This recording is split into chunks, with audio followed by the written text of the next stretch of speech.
যিয়ে নহয় আমি গম্ভীৰাঘাটৰ মানুহ। আমি এই গম্ভীৰাঘাটৰ পৰা আমি মংলাজৰালৈ যাই আৰু সেইফালে লালমাটি হৈ পেলাই আমি যাই এই চিলাই ব্ৰিজটো আজিলৈ আমি বহুত দিনৰ পৰা সৰুৰ পৰা আমি আজিলৈ ইমানখিনি আমি ঘাটৰ ব্ৰিজৰ দি খোজকাঢ়ি যাব লগা হয়। অহা যোৱা বহুত অসুবিধাৰ কাৰণে স্কুলৰ ছাত্ৰ ছাত্ৰীবিলাক বাৰিষা ছিজনত বাৰিষা কালত আহিব নোৱাৰা হয়। আৰু বেমাৰ আজাৰ হ'লে সেই মংলাজৰাৰ পৰা আমি ক'ত ধুবুৰীলৈ লৈ যাবলৈ কোনো উপায় নোহোৱা হয়। এই ঘাটৰ ব্ৰিজটো আজিলৈ আমি সৰুৰ পৰা আমাৰ মা দেউতাহঁতে বনাই থৈ যোৱা, আমিও আজিলৈ বনাই আছে। আমি গভৰ্ণমেণ্টৰ পৰা কোনো দৰখাস্ত দিলে এতিয়াও একচেপ্ট নকৰে। আমি এই বুলি আমাৰ ৰাস্তাটো ভালভাৱে ফালে বহুত ছাত্ৰ ছাত্ৰীবিলাক আমাৰ ৰাইজ সমগ্ৰ ৰাইজেই ভাল হয়, সেইটো আমি ভাবোঁ। যিয়ে নহওক আমি চিলাই নদীৰ কাৰণে বহুত এই ব্ৰিজৰ কাৰণে আমি ভয়ংকৰ ৰাস্তা খোজকাঢ়ি যাব লগা হয়।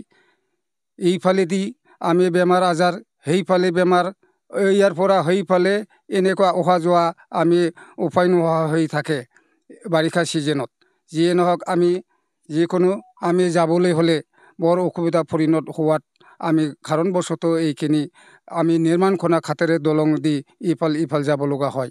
বাৰিষা ছিজনত কাৰণে আমি বহুত অসুবিধাৰ কাৰণে আমাৰ এই ব্ৰিজটো আমাৰ লাগে বুলি আমি আশা কৰিছোঁ গভৰ্ণমেণ্ট তৰফৰ পৰা। এই ব্ৰিজটো ৰিপেয়াৰিং কৰা, ঘাটৰ দলংটো ৰিপেয়াৰ কৰোঁতেই আমি ৰাইজ সমগ্ৰ এইফালে ৰাইজ, আমাৰ ইফালে গম্ভীৰাঘাট, সেইফালে মাটিয়াদৰ ৰাইজ সমগ্ৰ লগ লাগি একেলগে আমি এইটো ঘাটৰ দলংটো আমি ফৰেষ্ট ঘাটত অনুমোদন লৈ পেলাই সেই ঘাটখন চিৰাই কৰি আমি থক্তা বনোৱা সেইফালে ৰাস্তাটো কমপ্লিট কৰি লয়। আমি চৰকাৰে এই আহি থকা আজি চলি থকা চৰকাৰটো আমি সেইটো নিৰ্মাণৰ বাবে বহুত কৰি দিলে আমিও বহুত ভাল পাই আৰু সমগ্ৰ ৰাইজে ভাল হ'ব বুলি আমি আশা কৰোঁ।